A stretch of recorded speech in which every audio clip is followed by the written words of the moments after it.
오늘 아침 주신 하나님 말씀은 구약 성경 열왕기상 16장 1절로 14절의 말씀입니다. 구약 성경 열왕기상 16장 1절로 14절입니다.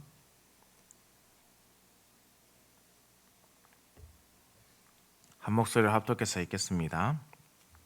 여호와의 말씀이 하나니의 아들 예후에게 임하여 바하사를 꾸짖어 이르시되 내가 너를 티끌에서 들어 내 백성 이스라엘 위에 주권자가 되게 하였거늘 네가 여로보암의 길로 행하며 내 백성 이스라엘에게 범죄하게 하여 그들의 죄로 나를 노엽게 하였은즉 내가 너 바하사와 내 집을 쓸어버려 내 집이 느밧의 아들 여로보암의 집같이 되게 하리니 바하사에게 속한 자가 성읍에서 죽은즉 개가 먹고 그에게 속한 자가 들에서 죽은즉 공중의 새가 먹으리라 하셨더라.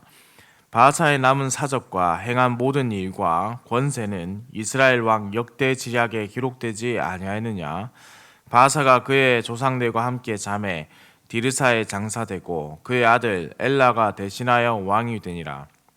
여호와의 말씀이 하나니의 아들 선지자 예후에게도 임하사 바하사와 그의 집을 꾸짖으심은 그가 여로보암의 집과 같이 여호와 보시기에 모든 악을 행하며 그의 손의 행위로 여호와를 노엽게 하였음이며 또 그의 집을 쳤음이더라.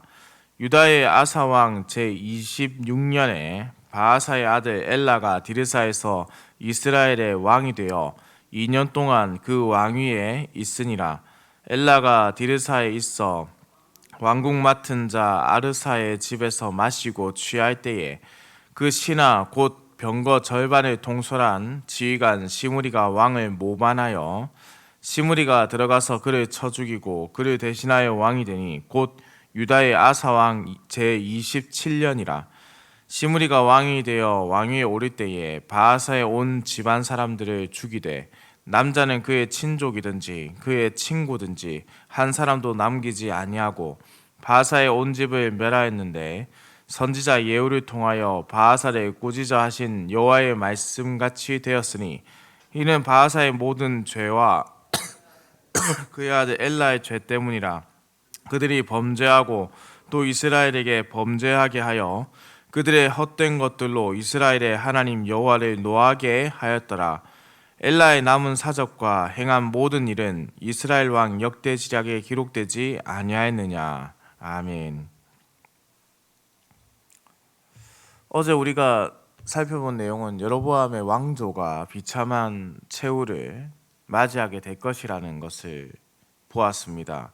그리고 오늘 그 왕조를 무너뜨리게 되는 이 바하사도 비참한 최후를 또한 맞이하게 됨을 봅니다. 이 두 가지 일의 공통점은 하나님의 법과 계명을 그들이 따르지 않았다라는 점입니다. 하나님께서 선지자 예후를 보내 바하사와 그의 가문을 여로보암의 집같이 만드실 것이다 하는 내용이 오늘 본문 3절에서 4절에서 말씀합니다. 바하사가 어떠한 존재였습니까? 2절 말씀에 보시면 보잘것없는 그야말로 티끌과도 같은 존재였습니다. 그러나 그 티끌과도 같은 존재를 하나님께서 들어서 쓰실 때에 하나님은 그에게 적어도 여로보암의 길로 행하지 않을 것을 기대하셨겠지요. 하지만 앞서 살펴본 말씀대로 그는 여로보암의 길로 행할 뿐이었습니다. 여로보암에게 전해졌던 말씀이 바하사를 통해 이루어져 여로보암의 왕조가 무너진 것처럼 바하사의 마지막도 멀지 않았다라는 것을 우리는 직감할 수 있는 것입니다. 사랑하는 흥덕향상교회 성도님들, 우리는 모두 하나님의 택하심을 입은 사람들이죠. 그리고 하나님의 택하심을 입을 때에 하나님은 우리를 통해 하나님의 나라를 꿈꾸게 하십니다. 그 나라에 우리가 살면서 하나님께서 예비하시고 준비하신 것을 온전히 누려야 하는데 그러지 못하는 어리석음이 우리에게 있었을 것입니다. 그러나 그러한 어리석음이 우리의 삶에 많이 차지해서는 안 되죠. 그래서 우리는 늘 성령의 도우심을 구하는 것 아니겠습니까? 바하사는 이를 온전히 누리지 못하는 정도뿐만 아니라 모든 하나님 나라의 법도를 무시한 채 하나님께서 만드신 것을 무너뜨리려는 어리석음을 저질렀습니다. 이러한 자에게 남아있는 것은 그가 무너뜨렸던 하나님 나라의 모든 것들이 자신에게 무너지게 되는 경험을 하게 되는 것입니다. 그리고 성경은 그의 미래가 어떻게 흘러가는지 또한 우리에게 그래서 잘 보여줍니다. 바하사에 이어서 엘라가 왕이 되어 2년간 통치를 하죠. 여기서 흥미로운 것은 이 엘라가 하나님을 올바로 섬겼는가 아니면 여로보암의 길로 행하였는가라는 직접적인 언급이 있지 않다라는 점입니다. 그러나 그가 죽은 모습을 보았을 때 역시 바하사에게 주신 말씀이 이루어졌다라는 것을 알 수 있고 그것이 떠올려지고 동시에 그도 바른 모습이 아니었다라는 것을 추측할 수 있죠. 만일 그가 하나님 보시기에 악을 행하지 아니하였다면 하나님께서는 그에게 기회를 주셨을 것이고 그의 아비가 저질렀던 여러 가지 악행들을 답습하지 않았다면 그에게 이러한 짧은 통치 기간이 그리고 그를 지키시는 하나님께서 이 반란을 내버려 두지 않았을 것입니다. 엘라의 신하였던 시므리가 그를 암살할 때에 그는 궁에서 있는 대신에 집에서 술에 취해 있었습니다. 북이스라엘 역사에 기록된 두 번째 암살의 장면입니다. 이전 나답은 이 바하사라는 사람에게 반역을 당해 죽게 되었고 엘라는 그야말로 방탕한 생활을 하다가 죽음을 당하게 되는 연출을 하고 있는 것이죠. 시므리가 엘라를 죽이고 난 후에 그 가문의 사람들을 모두 쳐 죽입니다. 그리고 이 무자비한 행동에 대한 원인에 대해서 12절에 기록해 두었습니다. 바하사의 온 집을 멸하였는데 선지자 예후를 통하여 바하사를 꾸짖어 하신 여호와의 말씀같이 되었으니, 시므리의 이런 무자비한 행동이 하나님의 말씀을 이루기 위한 선택적인 행동은 아니었다. 무슨 말씀이냐? 시므리가 하나님의 뜻을 따랐기 때문에 이렇게 하지는 않았다라는 겁니다. 다만 그의 행동은 모든 것을 선으로 이루시는 하나님의 섭리 안에서 이루어진 것이죠. 시므리는 자신도 모르는 사이에 하나님의 섭리의 쓰임을 받게 된 것입니다. 그러나 이 시므리라는 사람 또한 하나님 보시기에 그리 좋은, 정확하게는 그야말로 악한 사람 중에 한 명이었습니다. 그가 이전 왕들과 크게 다르지 않다는 것이 고작 그는 7일 정도만 이스라엘을 통치했음에서 나타납니다. 그가 잔혹한 행동을 저질렀죠. 무자비하게 저질렀던 그의 본성이 아니라 여호와 하나님을 따르는 것이 그의 참 본성이었다면 그가 하나님 나라의 이야기에서 이렇게 쉽게 사라지지는 않았을 겁니다. 하나님의 말씀을 이루기 위해서 그가 이러한 일을 했다라면 그가 이렇게 쉽게 사라지지는 않았겠죠. 결과론적이지만은 우리의 삶이 어떠해야 하는지를 다시 한번 발견할 수 있는 대목이라 할 수 있습니다. 그의 이러한 바르지 못한 악인의 모습은 결국 바람에 나는 겨와 같다라는 시편의 말씀을 또한 떠올리게 하는 것입니다. 그가 이룬 모든 것이 바람에 나는 겨와 같이 날려버리게 되는 것이죠. 사랑하는 흥덕현상교회 성도님들, 악인의 모습이 사실 그리 아름답지 않습니다. 그들의 흉폭한 마음이 왕좌의 자리에 앉게 하지만은 크게 그의 인생에서 달라짐이 없습니다. 그러한 자의 결과가 결국 비참한 최후라는 것을 성경은 우리에게 너무나도 잘 알려주고 있습니다. 한번 살다 가는 인생이기 때문에 마음대로 살다가 마음대로 누리면서 하고 싶은 것은 다 하고 살아보자고 생각하는 사람들도 있죠.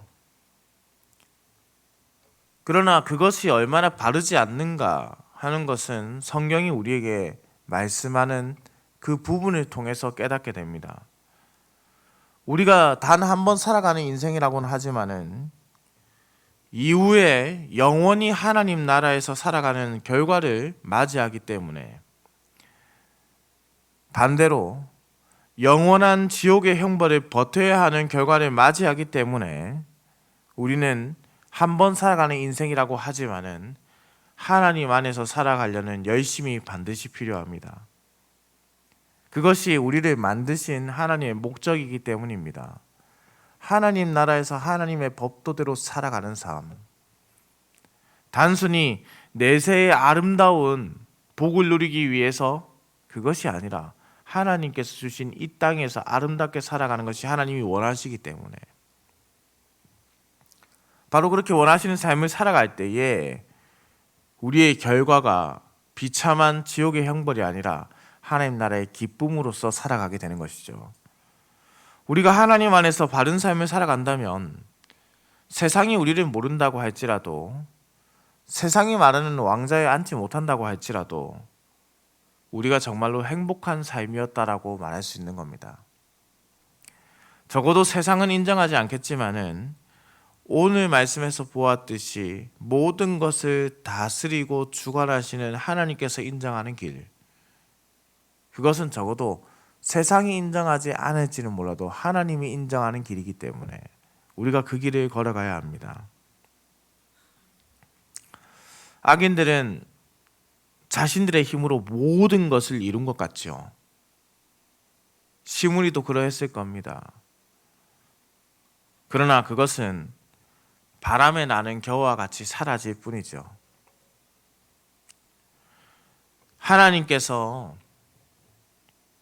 사용하시기 때문에, 하나님의 섭리 안에 있기 때문에 그가 누린 모든 것들입니다. 그러니 주신 분도 여호와시고 취하신 분도 여호와시라는 그 말씀이 맞지요. 바하사는 그 사용의 끝에 하나님이 없는 겁니다. 그저 자신의 욕심과 생각만 가득했기 때문에 그의 왕조도 피해 도륙을 당하게 됩니다. 흔적도 없이 사라지게 되는 것이죠. 시므리도 마찬가지다. 아무것도 남지 않고 사라지는 인생. 그러면 우리가 무엇을 선택해야 되겠습니까? 사랑하는 흥덕강산교회 성도님들, 우리가 주의 말씀을 선택해서 하나님의 선하시고 온전하신 뜻을 이루는 삶을 살기를 소망합니다. 그러나 역시 몇 번이고 강조해도 부족함이 없는 것은 우리 스스로 이 일을 행할 수 없다라는 것입니다. 성령이 우리 안에서 하나님의 말씀을 선택하게 하시고 하나님의 선하시고 온전하신 뜻을 분별할 수 있는 능력을 주셔야 한다는 것이죠. 바로 그럴 때 우리가 살아계신 하나님의 이름만을 높이게 되고 하나님의 나라를 확장하고 악의 길을 무너뜨리는 정의와 공의를 흐르게 하는 참된 성도의 삶을 살아갈 수 있는 것입니다. 사랑하는 흥덕현상교회 성도님들, 북이스라엘 왕들이 얼마나 악한지요. 이 악한 왕들로 인해서 피해를 보고 아픔을 겪어야 하는 것은 그들의 백성이었습니다. 동시에 그것을 지켜보아야 하는 하나님의 아픔입니다. 사랑하는 성도님들, 우리는 어떠한 삶을 살아야 되겠습니까? 우리의 지도자가 어떠한 결과를 위해서 달려가야 하겠습니까? 우리의 역사에서 너무나도 큰 아픔들을 많이 겪고 있습니다. 분열된 나라, 경제적으로나 외교적으로나 너무나도 큰 어려움을 겪고 있는 이 모든 것들이 우리가 이제는 다 끊어내고 하나님 안에서, 하나님 앞에서 우리가 서로 다투고 미워하는 것이 아니라 하나됨으로 나아가기 위해서 우리는 함께 기도하는 열심을 내어야 합니다. 주님, 이 나라가 악한 것들을 다시 만들어내지 않게 하시고 하나님의 법을 외면하는 법을 만들지 않게 하시고, 그래서 하나님의 마음을 아프게 하거나 하나님의 백성들을 공경에 처하게 하는 그러한 이들이 다시는 일어나지 않게 하시고 하나됨으로 하나님의 뜻을 이루는 나라가 되게 하여 주옵소서. 우리에게 이러한 열심도 있어야 되고 또 교회를 위한 기도의 열심이 있어야 되지 않겠습니까? 우리가 함께 기도해야 할 때입니다. 무엇보다도 열심을 내어야 할 때입니다. 우리의 마음은 결코 하나님의 선을 따라갈 수 없는 악한 마음입니다. 성령께서 하나님의 선을 따라갈 수 있도록 인도하여 주옵소서. 위정자들을 붙잡으시고 교회에 세운 직분자들을 또한 붙잡아 주옵소서. 우리의 기도 가운데 이러한 열심이 있기를 우리 주님의 이름으로 축원합니다. 기도하겠습니다. 사랑과 은혜가 풍성하시며 인간의 생사 화복을 주관하시는 천지를 창조하신 살아계신 우리 하나님 아버지, 이렇게 아침에 깨워 주의 전월로 불러주시고 기도할 수 있는 자리와 마음을 허락해 주시니 감사와 찬송을 올려드립니다. 주님께서 주신 오늘 생명의 하루 하나님의 기쁨이 되도록 쓰이게 하여 주옵소서. 하나님 아버지, 여로보암의 왕조를 무너뜨리고 새로운 왕조를 세웠던 바하사조차 하나님 앞에서 바르게 살지 않았음을 살펴보았습니다. 그리고 그 결과 그도 죽음을 맞이하였고 그의 후손들도 하나님의 심판을 받게 되었음을 봅니다. 한번 살다가는 인생, 우리가 어떻게 살아야 할지 성경은 늘 우리에게 말씀하는데 어느 순간 우리는 그러한 기쁨과 감사를 잊어버린 채 그저 나의 욕심과 정욕에 따라 살지는 않았었나 돌아봅니다. 하나님 없는 인생이 얼마나 비참한 결과를 맞이하게 되는지를 기억하게 하시고 우리를 의롭게 하신 예수 그리스도의 은혜를 기억하며 하나님의 뜻 안에 거하는 인생이 되게 하여 주옵소서. 그리하여 잠시 살다가는 인생, 영원하신 하나님 품에 안길 것을 기대하며 하나님의 말씀을 더욱 사모하게 하옵소서. 우리도 운전하는 모든 성도들의 운전대를 붙잡으시며 주께서 모든 성도들의 가정과 생업을 지키시어 들어가거나 나가거나 주의 복을 누리는 인생이 되게 하시고 주의 복음을 받지 못한 가정이 있다면 예수께서 그 가정의 문을 여시고 복음이 들어가는 은혜의 하루가 되게 하여 주옵소서. 감사를 드립니다. 살아계신 우리 주 예수 그리스도의 이름으로 기도드립니다. 아멘.